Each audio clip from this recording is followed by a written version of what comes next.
Okay, isang malamig at mapagpalang umaga sa ating lahat, mga kapatid. Sundays for the Lord.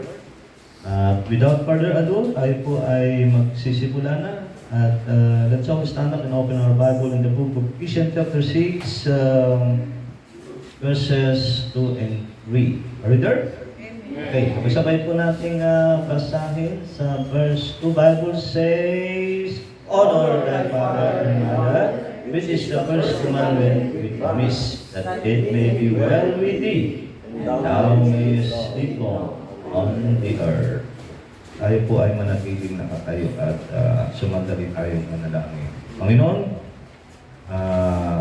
kami po ay nagpapasalamat sa pagkabasa ng iyong salita.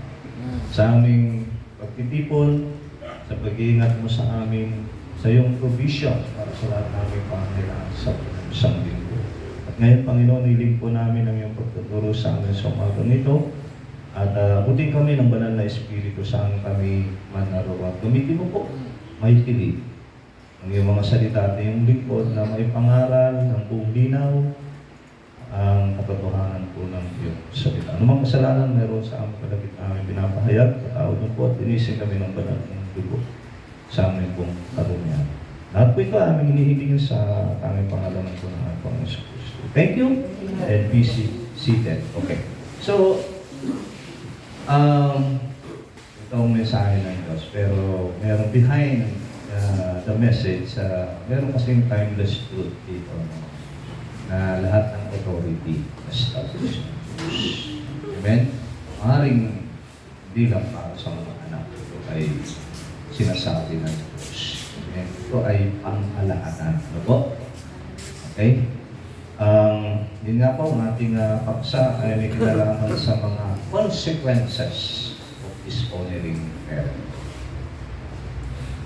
Pinamagatan natin the price of disrespect. Have you ever given an order only to be ignored? Ayaw mga magulang. Madalas sinutusan natin ang ating nakikita. Pero may mga pagkakataon na ini-ignore lang nila. Tinitingnan lang nila tayo. At hindi na nila sinusunod ang ating mga orders. So, siyempre, that hurts, no? Dishonoring our parents hurts far more eternally. Okay. Ano ang nakita ko dito? Napansin niyo ba ang binasa lang natin na yan? Verses 2 and 3. Bakit natin din binasa yung verse 1? Kasi may pagkakaiba yung salitang obedient sa honor. Alam niyo ba yun? May magkaibang Greek word kasi ginamit dito si Apostle Paul, no? Sinulat nito sa mga mananampalataya sa Ephesus, no? Yung salitang obey na nabanggit niyo sa verse 1, sabi doon, children, obey your parents. So, in Greek, hypaku, an outward action of listening under authority.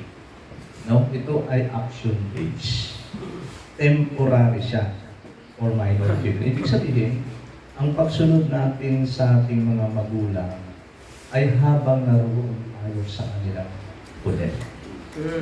Halimbawa, may mga house rules, di ba? Halimbawa, yung pagliligpit ng higaan, paghugas ng plato, pagsasaing, ano nga.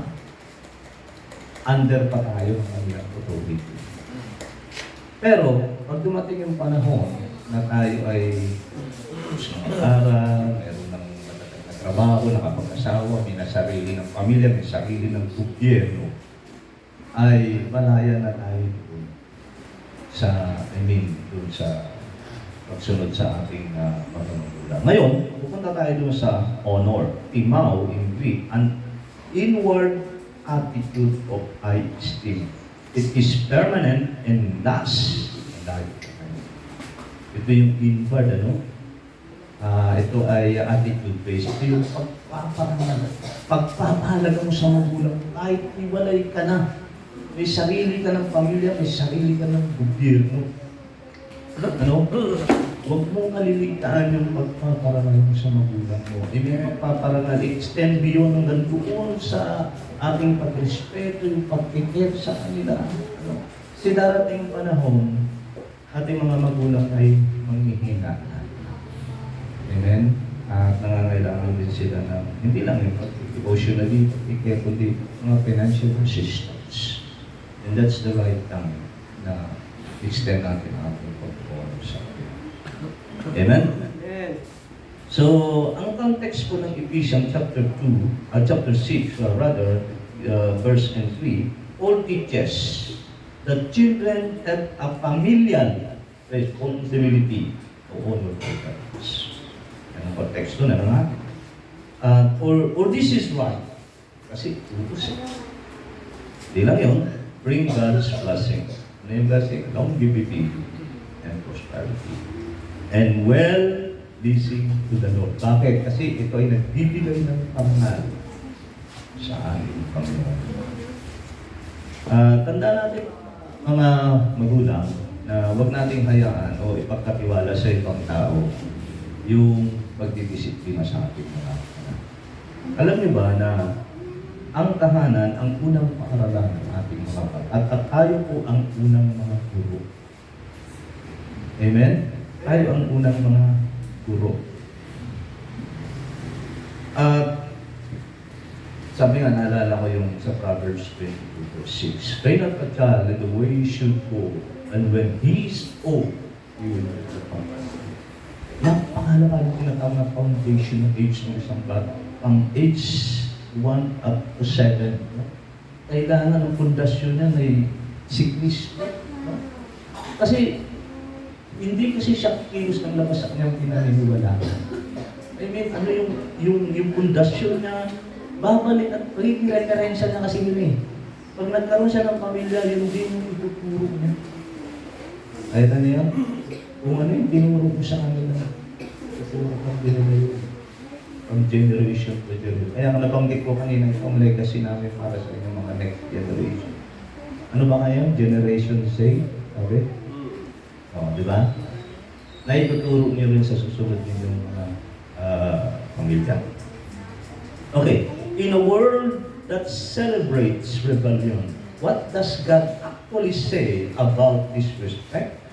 What are the tragic consequences of dishonoring our parents?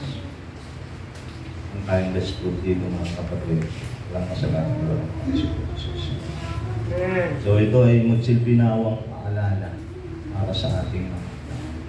At ang timeless truth behind it is hindi lang ito limitado sa mga bata o yung kanilang pamilya, responsibility sa kanilang magulang.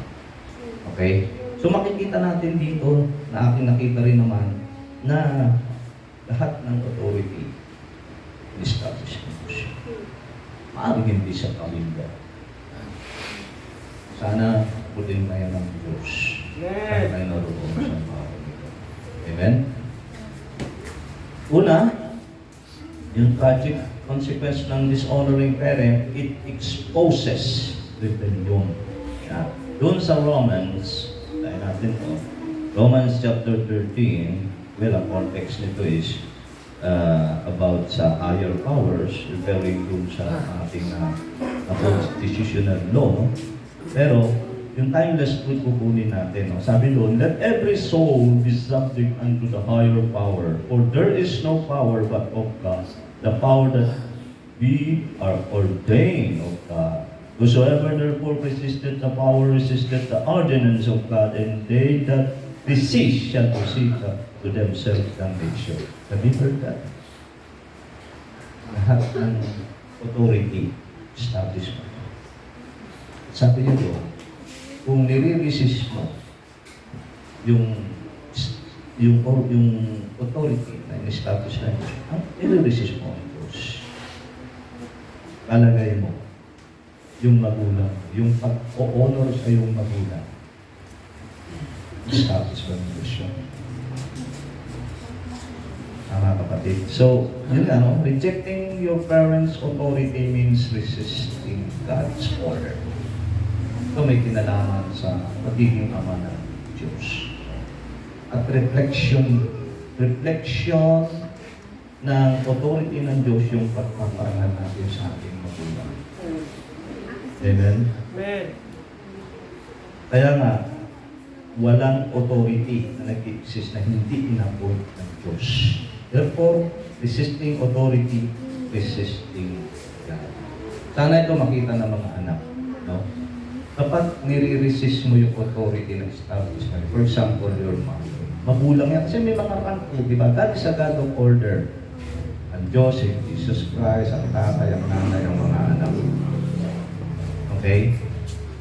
So, for the meantime, habang ikaw ay anak pa lamang, matuto tayong sumunod at parangalan ng ating mga magulang. Because time will come, ikaw ay magiging magulang.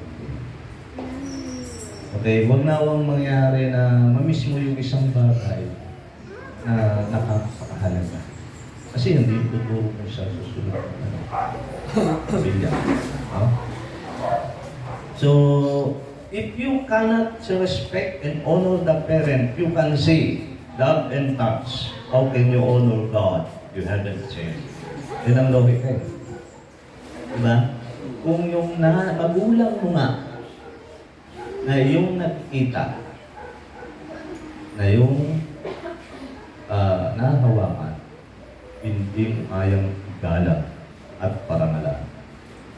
Paano mo pararangalan ang Diyos ng lupa? Kita nyo na? Amen. Sana ito makita ng mga bata. Ito yung nakita ko rito. Na seryosong bagay para sa Diyos. Yung pagpapahalaga doon sa mga otoridad ng kanyang establishment. For example, family. Babalik ka pa yan ang unang institusyon na na-establish ng Diyos way back doon sa Garden Eden pa. Amen? Ang linaw nun eh. Di ba yung nakita natin na pag hindi mo kasi ikinalang o pinararangalan ng magulang, ang Diyos ang ginagalang at pinaparangalan. Kasi siya yung nag-establish. Dapat makita namin yan, mga anak. Amen? So, remember the prophet Samuel's word to the king Saul. So, mayroong nabanggit dito, no? Ang ganda nitong nakita ko rito, mga kapatid. Gusto kong kahagis sa inyo. Sana yun yung maunawaan nyo. Okay. Particularly dito sa 1 Samuel chapter 15, verse 23. Bible says, for rebellion is as the sin of witchcraft, and stubbornness is as iniquity and idolatry. Became thus thou rejected the word of the Lord, He hath also rejected thee from being king. Alam natin ang history. Si King Saul ang unang hari ng Israel. At dumating ang panahon na ginamit ng Diyos si King Saul para agent ng kanyang punishment o sa mga kaaway ng mga Israelita. At ginamit niyang mensahero si Propeta Samuel at may instruction na lipulin mo lang dyan. Wala kang ititira. May story siya dumating kung sa yun na nga. Partial obedience ang ginawa. O selective obedience ang ginawa ni Saul. At yung pinatay niya yung mga hindi nang mapapakinabangan. Kinuha niya yung mapapakinabangan. At ginastify niya yung kanyang bisyo. Hindi, ihahandog ko yan eh. Para sa Panginoon, yung mga best spoil ng war. No? Pero sabi ng banal na kasulatan na ang rebellion ay kasing sama ng witchcraft. Sa Biblia, witchcraft. Meron ng mga witchcraft area, di ba? Ibang hinihingi mo sa Diyos na titlatan ng Diyos yung away mo. Dahil sa sobrang galit mo, di ba? Ganun kasi ang witchcraft no? Yung minamanipulate ko yung mga ibang tao. Di ba nag-ano sila ng spell, yung mga, di ba, yung mga sumpa para i-harm yung ibang tao, especially yung kaaway mo, example, ano. Ngayon, ang ugat kasi ng witchcraft is yung, well, ang pinapakita rito yung rebellion. Kasi ang gustong masunod, yung ikaw. Ganon ang rebelde yung bata. Nakita niyo yun? At sabi na, kasi sama ito ng idolatria din. Kasi, ganon kasi, ini-establish natin ang katotohanan na nakita natin dito na ang Diyos ang nag-establish ng unang institusyon, diba? Yung family. Diba? Pag hindi mo kasi inonor, hindi mo inobey ang iyong magulang, hindi mo ginagalang, hindi mo pinaparangalan ng Diyos. Okay. Yun ang authority ng Diyos. Ibig sabihin, pag hindi mo yung kinilala, kikilalanin mo ang ibang improper authority. That is idolatry. Kita niyo, lalim nun ha. Bakit sinabi niya ni Propeta Samuel yun kay King Saul, kasing samayan ang witchcraft in idolatry. Grabe. So, mga kapatid, ito ang hamon sa atin dito na confess natin, no? Am I fighting them or God? For us to realize, kapag hindi natin ginagala, sinusunod o pinaparangalan ang ating magulang, tanong natin sa ating sarili, pinakalaban ko ba yung magulang ko o na Diyos? Kasi you go far beyond doon sa iyong ating magulang. Sino ba yung establish ng family? At kamali ba ang Diyos na inilagay sila bilang iyong magulang? Para hindi mo sila igalang, hindi mo sila parangalan? Wow! Shame on us. Diba? Shame on us. Pagkagyan tayo. Okay, pangalawa, tragic consequence of dishonoring parent, it breaks precious bond. Diba? Doon sa Proverbs, Proverbs 17:25, a foolish son is a grief to his father and bitterness to her that bear him. Grief sa tatay, bitterness sa nanay na nagluwan sa. Ang grief kasi, yung bang merong isang, parang ganito, namatay ang love na. Pag sinabi yung grief, ito ba yung, merong nawala kasi pamanong sa something na pinanghihinayaan. Ano ba yung nawala doon? Yung precious bond, yung relasyon na nasisira, yung order na establish ka, nawawala ang kapayapaan. Nawawala ang order sa family. Nakita niya na yun? Kasi ang gusto nung anak, siya na yung masunod.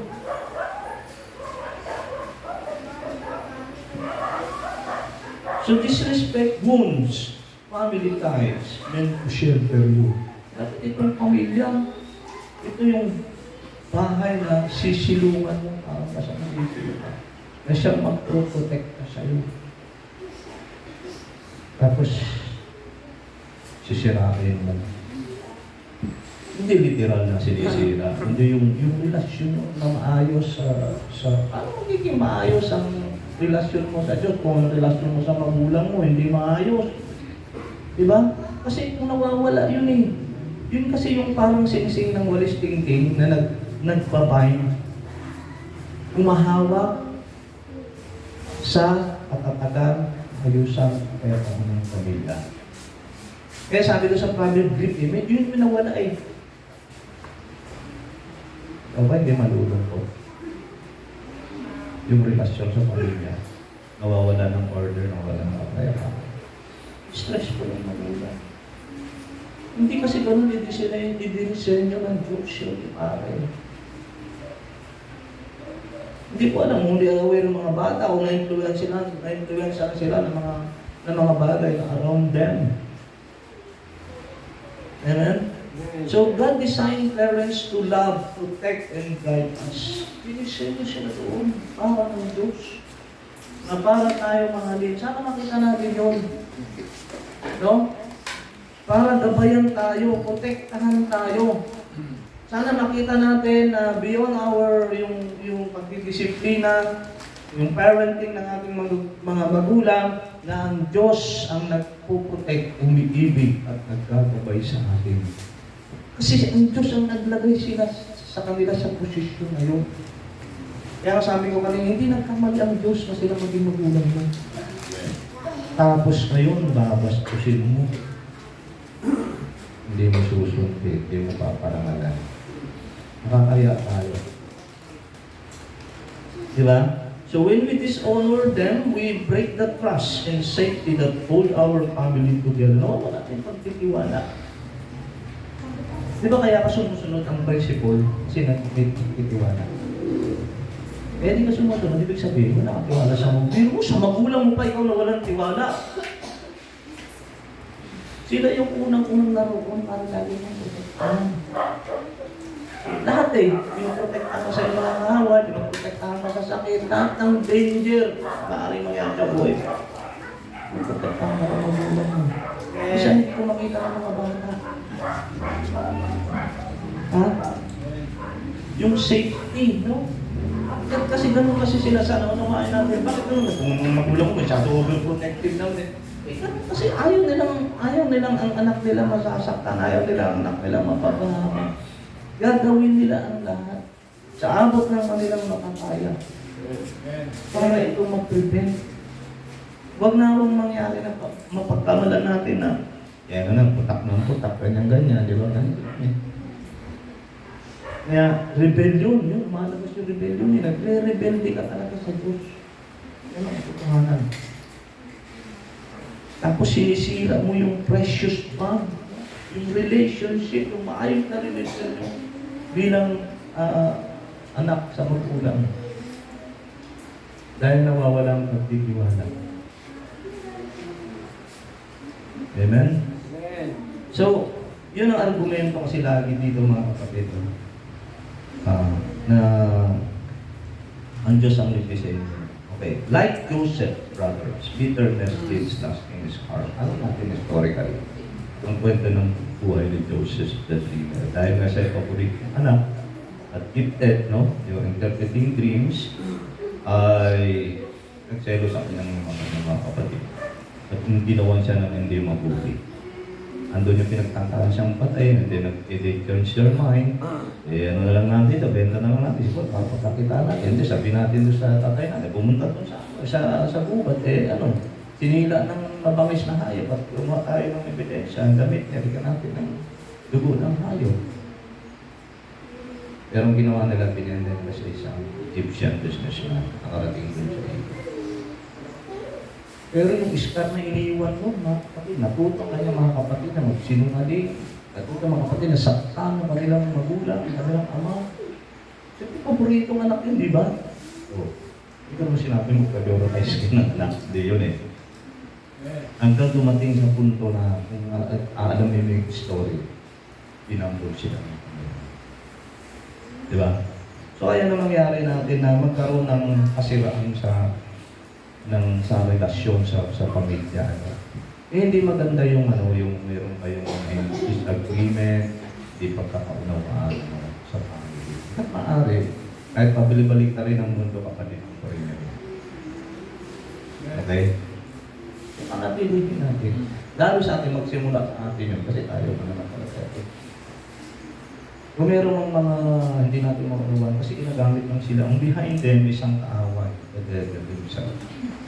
Hindi silang kaaway natin. Kaya mahalaga din ay panalangin natin ating mga biological sister and brother. Hindi sila ang kaaway natin. Kailangan din nila ng pag-iusap. Kaya maganda kanina ang patutuno, ipanalangin mo yung kapatid. Mama. Kasi ang dami nga ng bladder kanina, kalooban ba na Diyos? Yes, definitely, 100%. Will of God. Di ba? Ganun talaga ang Panginoon kami sumasagot sa mga it takes years. Pero hindi din ang ating Diyos para hindi maritig ang ating malaki. So yan ang halang-hamon sa atin din, apologize and rebuild today. Kung may pagkakataon pa, buhay pa yung magulang. Apologize and rebuild today. Ayusin mo yung mga napalagay mo, baka mamaya may nasabi kang salita na dapat kayong sinabi. Kung ginagawa ka, hindi mo dapat siya sisihan. Kasi mahirap yung nawala na yung magulang mo at lahat eh. Hindi mo malang nasabi sa ako, sa isang nanay. Kasi medyo selfish ako. Ako yung na-influensyahan ako ng mga tao, mga pagkata. Kasi minsan, ano tayo eh, late, ano ba, reaction, ano ha? Late reaction. Okay, number 3, tragic consequences of dishonoring parent, it loses God's blessing.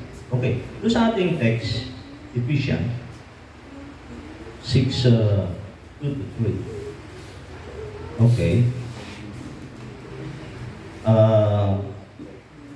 Sinabi dito mga kapatid na ito yung unang commandment. Babalik tayo doon sa Book of Law, Exodus chapter 20, verse, if I'm not mistaken, verse, reading yun, sabi doon, it is the 5th commandment, the only commandment that has promise. Ano yung pangako?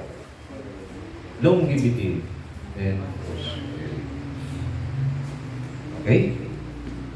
So, God tied His blessing, longevity and prosperity to how we honor our parents.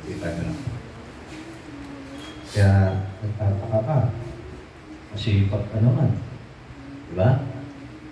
Pero, ba't di ka nagpo-prosper? Merong mga tao na maingat naman sa buhay, pero ang aga nawala sa mundo ito. Hindi natin, we cannot judge anybody, no? Pero sinasabi ng banal na kasulatan, yun, babalik ka sa nakaraan para maunawaan mo kung bakit ka ngayon ganyan. Amen? Kasi hindi pwedeng babalik ang salita ng Diyos ng walang visa. Salita ng Diyos ito rin. Meron siya kasing pangako para sa mga anak na nagpaparal sa kanilang magulang. Amen. So napakalinaw, longevity. Longevity, haba ng buhay. Ikaw kaya pangako na ng Diyos yan. Kung protektahan ka ng Panginoon, yun yung ganting pala mo. Amen? Alam niyo ako ito, lagi kong sinasabi sa 3 taon akong naglingkod dyan sa Panginoon, sa prison, may prison minister tayo dito sa 164, di ba? Kasama ko pa si late, ang ex-governor ng Zambales, si Lakbae. Hindi magkakasama nga dito sa BGMP. Alam mo, isang bagay lang napansin ko lahat ng mga nakakulong produkto ng broken family. Mag-isip kayo. Bakit? Di ba? Alam nyo, nung binuklat namin yung Bible, ay, pastor, meron palang ganyan na nakasulat sa ganun lang kasulatan. Hindi mo lang narinig yan Yung pagpaparangal sa magulang. Nakalayak, pastor, babawi ako sa magulang ko. Gumanon siya Kasi lumaki yung iba, lumaki sa ibang tao, kasi lumaki sa nakin lang, sa lola, ganun Nga barkada sa mga droga, natokang, ayun. Finally, ang kanila sarili, nagtagpo na sarili, nandun sila sa 4 na sulok na siyenta. Kawa. Bakit? Kasi walang matibay na pundasyon. Wala si Kristo sa kanilang ko. Wala ang salita ng Diyos. Walang guidance. Kaya nga naligaw Pero masaya doon yung marinig ko na may realization, Salamat, may mga pastor na kasama ko ginamit ng binuklat, binasa ang salita ng Diyos. At narinig nila, may pagpaparangal sa magulang, may pangako ng Diyos. Don't get it Kasi nga mga kapatid, ito yung timeless truth. Obedience to God's blessing follows. Obedience to God's command follows blessing. Laging ganyan yan. Hindi pwede pagpalit ka rin, papalaya ka ng Diyos, wala kang ginagawang pagsunod sa kanyang utos. Utos niya yun ganun. Pagkatapos ng utos ng Diyos, sa kanya sinasabi yung pangako. Ang Diyos natin ay makapangyarihan, ng Diyos natin ay siya ay promise keeper. He is able to bring into pass what He has promised you. Don't give it.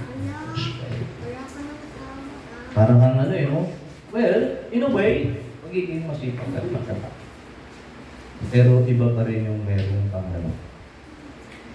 meron kang paspas ng Panginoon. Parang ang patubalani, dinidikitan ka ng pagpukata. Hindi mo hahabulin yung blessing, dalang. Asan mo? Sabi sa Diyos ko ako naman. Meron gano'n, di ba? After sila sa blessing, laging hinahanap, saan ba ako? Kita mo, saan ba ako yayaman? Pero pangako ng Diyos, hindi ko ugot. Iba naman sinasabi, napakaswerte mo naman, ganyan. Meron kasi talagang malalim na ano dito katotohanan na ang Diyos talaga nag-bless. Ngayon, hindi siya basta nag-bless. Kailangan may pagsunod ng ang klaro naman yung kanyang utos, nakita naman natin, di ba? Honor kay parents. Amen? So, disrespect walks away from God's best. Katulad ng mga Israelita, who refused to honor and obey God's appointed leaders, wandered in the wilderness for 40 years. Okay, dapat sana 11 days lang sila kung straight. Magta-travel sila papunta sa province. Pero dahil ikot, alam mo naman ang ikot, di ba sir? Wala ang progress. Dito ka nagsimula, ikot, balik ka din, balik. Walang progress. Umabot pa ng 40 years. Bakit? Kasi hindi sila sumunod, hindi nila nirespeto, hindi nila pinaramalan yung appointed leaders ng Diyos. Di Moises, sila Aaron, di ba? Kaya sabi ko sa inyo, hindi ito limitado lamang para sa inyong mga bata. Ang timeless truth dito, lahat ng proper authority na established and appointed by God must be obeyed. Otherwise, hindi natin makikipling ang isang Diyos. Okay? Yan. So, mga kapatid, honor opens the door to His favor. Pangapat, tragic consequence of dishonoring parent, it feeds pride and bully. Proverbs 16 and 18. Ang sabi, pride overcomes or destruction. Amen? So to think you know better than your parents or that their advice is old-fashioned or worthless is pride. Kung iniisip mo na mas magaling ka kaysa sa magulang mo at ang advice nila sa iyo ay makaluma na walang halaga, that is pride. Amen. Hindi ka pa, how come you get there, magulang na nga yan pinanday na yan ng panahon. Marami ng karanasan, natuto na yan sa mga try and error ng kanyang buhay ngayon. Mas magaling ka pa rin kaysa sa kanila. Hindi ka pa nga magulang Di ba? So God often speaks through the life experience and correction of parents. Kasi ganito, lahat ng katotohanan, kahit paano yung sinabi o nabasa mo sa isang article, galing sa Diyos yan. Galing sa salita ng Panginoon yan. At madalas ginagamit ng Diyos yung correction ng ating mga magulang. Ganun siya nagsasalita sa akin. Bakit kanyo? Dahil ang babalik ka doon sa nakaka-relate ba ang Diyos sa mga magulang? Yes. Bakit? Kasi magulang din siya. Ito ang timeless truth. Walang magulang na ibig mapahamak o mapariwala ka niya. So therefore, madalas ang Diyos nagsasalita through our parents. Sa pamamagitan ng kanilang mga correction, ng kanilang mga advice. Diba? Pero dahil sa pride, naka-cloud yun. Parang cloud. Hindi natin makita yung katotohanan. Kaya nangyayari, madalas ipinagpipilitan natin yung atin. So nangyayari, parang gusto na natin, magpalit na kayo ng damit ng magulang mo. Ikaw nang magulang. Siya na yung anak at siya na yung uutusan mo ngayon. Ang sabi mo pag yung dinistort mo yung God's order, pangit din na. Yung magulang kami uutusan.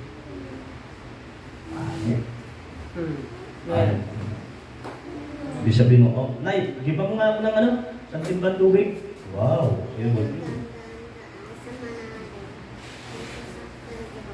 Yung mga ganyan mga bata, mga proud yan. So, like the prodigal son, you learn the hard way. Ganun ang prodigal son eh, no? Tingnan nyo, pansinin nyo doon sa, sa parable ng prodigal son. Buhay pa yung tatay niya, pero sinabi niya, ay, ibigay mo na nga sa akin yung, ano ko, yung mana ko. Inutusan pa yung magulang eh. O di binigay. Buhay pa naman ang kanyang magulang. Eh, di siya nagpaalam. Pumunta siya sa malayong lugar. Doon niya inubos yung kanyang kayamanan.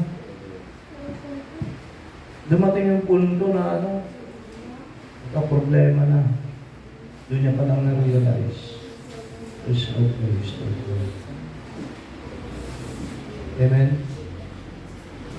So, ganun mga kapatid, ano, ang nagiging, sometimes, we learn in a hard way. Minsan kailangan mong pagdaanan yan para matutunan mo ang pagpapalala. Lahat ng mga advice ng magulang natin, galing sa Diyos. Nagsasalita ang Diyos sa atin, kaya huwag natin ipagwalang lamala. Huwag natin silang pangungunahan na parang mas marunong pa tayo kasi sa kanila.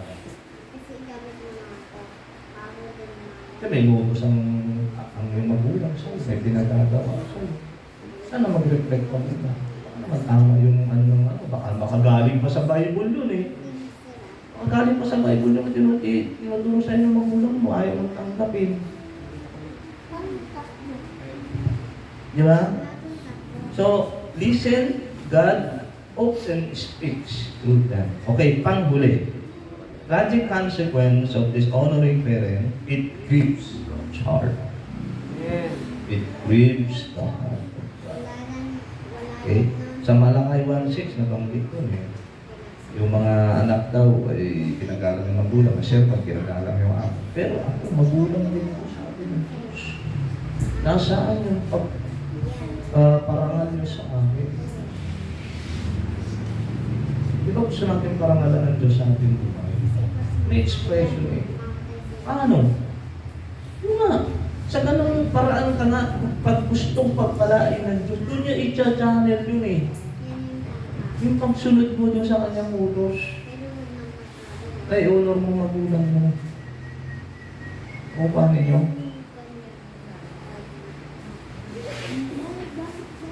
Amen?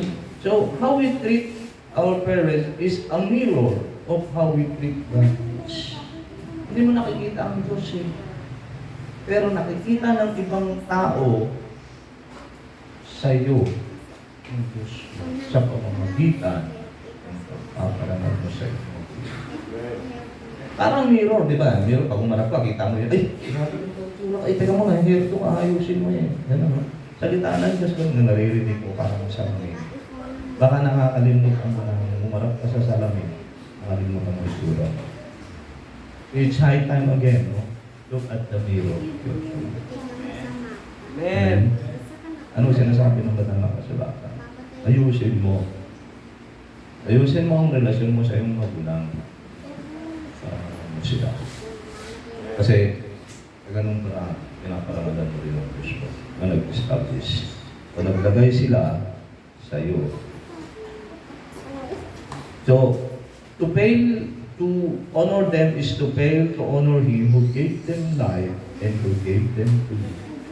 So kapag hindi kasi natin in-honor sila at ang ating mga magulang, hindi natin in-honor ang Diyos na nagbigay ng buhay sa kanila at sila ay ibigay sa kita mo yun?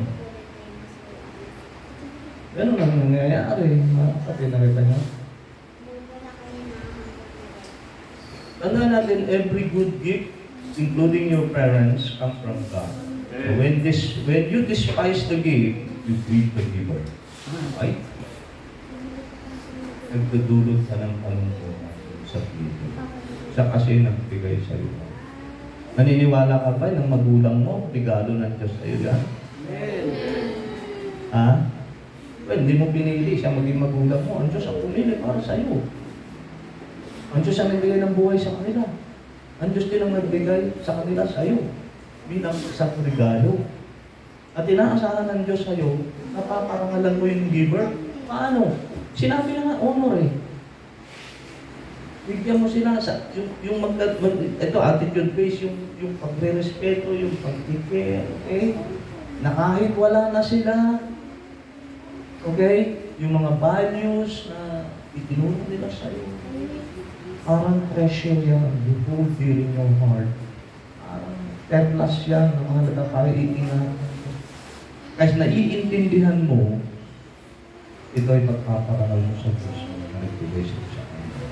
At magpapasalamat ka sa Diyos, binigyan ka ng magulang. Kaya kung buhay pang magulang mo, you should be thankful of the Lord. Do not treat lightly, no? Yung pag-dishonor sa magulang. So even Jesus cared for Mary on the cross. Isa sa mga last word ng Panginoon habang nakapako sa cross. Yung sabi niya, behold thy mother, behold thy son. At that time, Mary was 50 years old. And probably, Joseph was dead. At ang Panginoon, He was breathing His wonders. I mean, siya ay naghihingalo na, pero yung pagkikir sa magulang ay naroon pa. Iiwan niya na ang kanyang nanay. Niisip niya, pero ako yung nanay ko.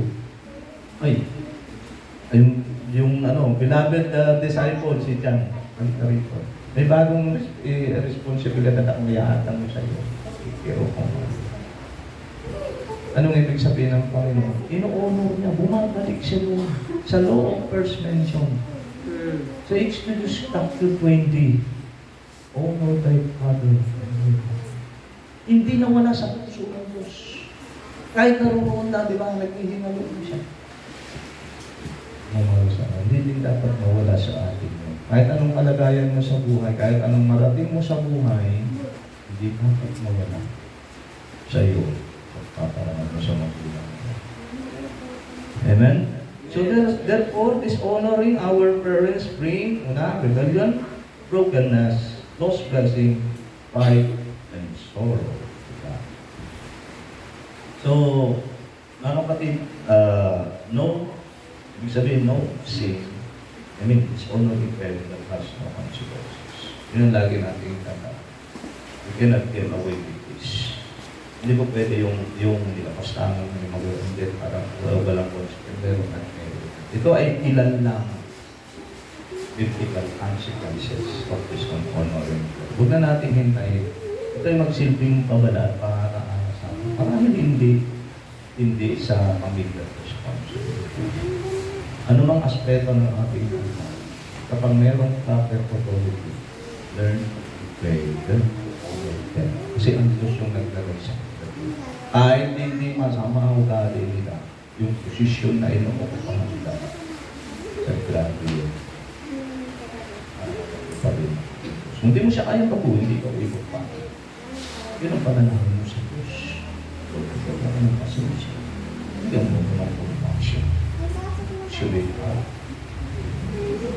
sa kabila ng obedient pa ako sa iyo. So, honor your father and mother today. Why? They will not remember. Hindi sila magpapagod. Ang lifespan ngayon ng mga Pilipino nasa 70 years old. Impitin niyo yung edad ng inyong magulang. Kunti na lang, di ba? Walang mystery.